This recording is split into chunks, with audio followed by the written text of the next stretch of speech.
कक्षा 8 के प्रथम पाठ सुभाषितानी के अभ्यास प्रश्नों को हल करेंगे।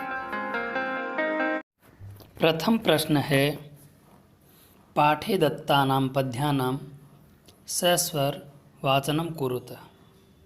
पाठ में दिए हुए पद्यों का या श्लोकों का सस्वर वाचन करें। ये छात्रों को स्वयं करना है जो श्लोक पुस्तक में दिए हुए हैं। नेक्स्ट क्वेश्चन है प्रश्न संख्या 2, श्लोकांशेषु रिक्त स्थानानि पूरयत। अर्थात श्लोकों के अंशों में अर्थात पंक्तियों में रिक्त स्थानों की पूर्ति करो। नीचे श्लोकों की कुछ पंक्तियाँ अधूरी है जो हमें श्लोकों को याद करके या देख करके पूरा करना है।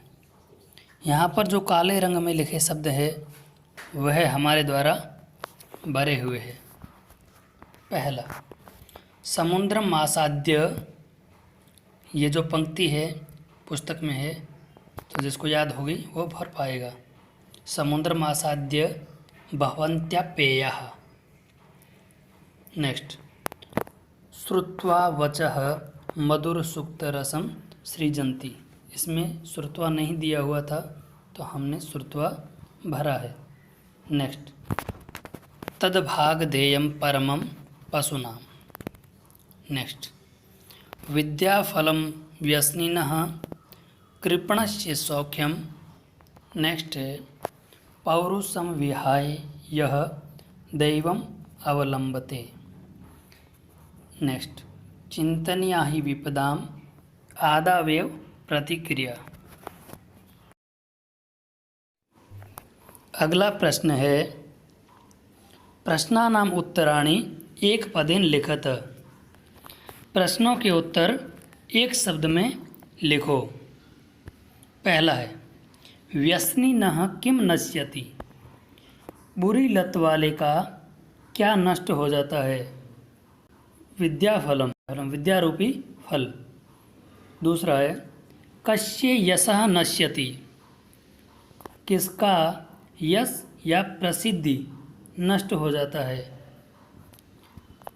उत्तर है लुब्धस्य, अर्थात लालची व्यक्ति का। नेक्स्ट है, मधुमक्षिका किम जनयति। मधुमक्खी किसका निर्माण करती है या मधुमक्खी क्या उत्पादित करती है। उत्तर है माधुर्यम, मीन्स शहद या मधु। नेक्स्ट है, मधुर सूक्त रसम के सृजन्ति।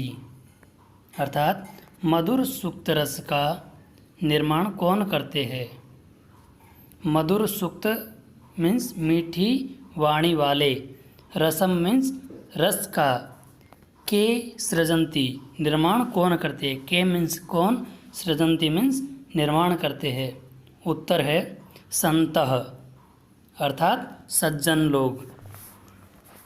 नेक्स्ट है, अर्थिनः केभ्यः विमुखाः न भवन्ति।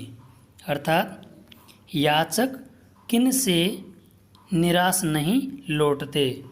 अर्थिनः मीन्स याचक, केभ्यः अर्थात किन से, विमुखाः निराश, न मीन्स नहीं, भवन्ति मीन्स लौटते हैं।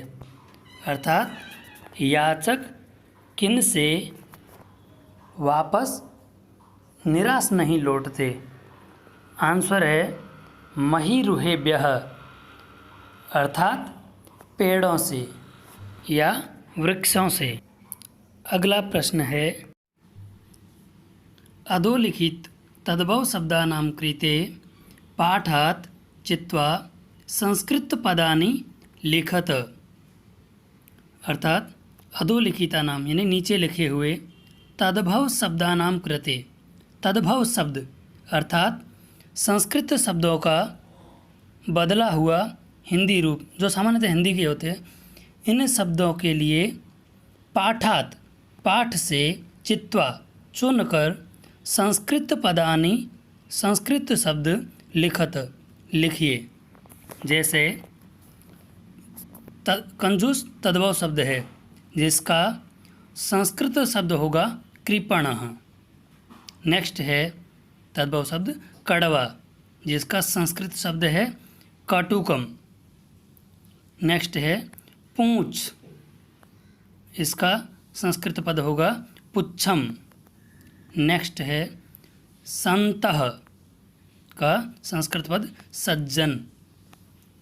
नेक्स्ट है लोभी, इसका संस्कृत पद होगा लुब्धः। नेक्स्ट है मधुमक्खी, इसका संस्कृत पद होगा मधुमक्षिका। नेक्स्ट है तिनका, इसका संस्कृत पद होगा तृणम। अगला प्रश्न है अधोलिखित वाक्येषु कर्तृपदम क्रियापदम च चित्वा लिखत। नीचे लिखे हुए वाक्यों में कर्तापद और क्रियापद चुनकर लिखो। जैसे संतः मधुर सुक्त रसम सृजन्ति, अर्थात सज्जन लोग मधुर सुक्त रस का निर्माण करते हैं। इस वाक्य में कर्ता क्या है? कर्ता का पता करने के लिए कौन या किसने या फिर क्या से प्रश्न करने पर जो उत्तर प्राप्त होता है वह कर्ता होता है। और क्रिया अर्थात एक्टिविटी जो निश्चित रूप से धातु रूप होगा।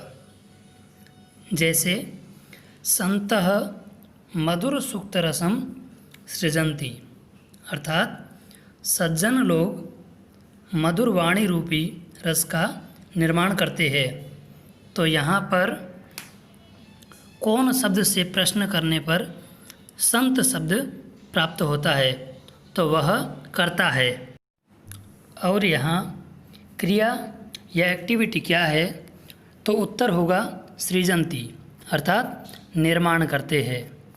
नेक्स्ट है निर्गुणम प्राप्य भवन्ति दोषाः, अर्थात गुणहीन व्यक्ति को प्राप्त होकर दोष बन जाते हैं। तो इसमें पहले कौन या किसने अप्लाई करने पर आंसर नहीं मिल रहा है, इसलिए क्या से प्रश्न करेंगे तो उत्तर मिल रहा है दोषाः।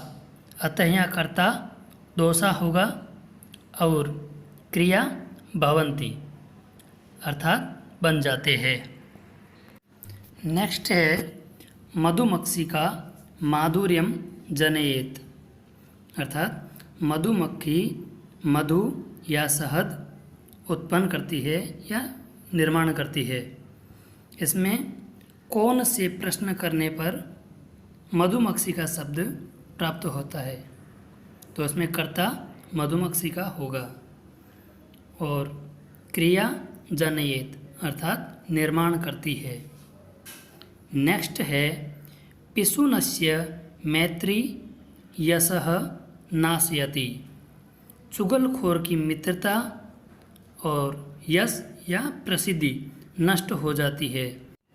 जिसमें कौन या किसने से प्रश्न करने पर कुछ उत्तर प्राप्त नहीं होता तो क्या से प्रश्न करने पर मैत्री शब्द प्राप्त होता है, अर्थात इसमें मैत्री कर्ता होगा और नाशयति अर्थात नष्ट होता है, ये इसमें क्रिया होगी।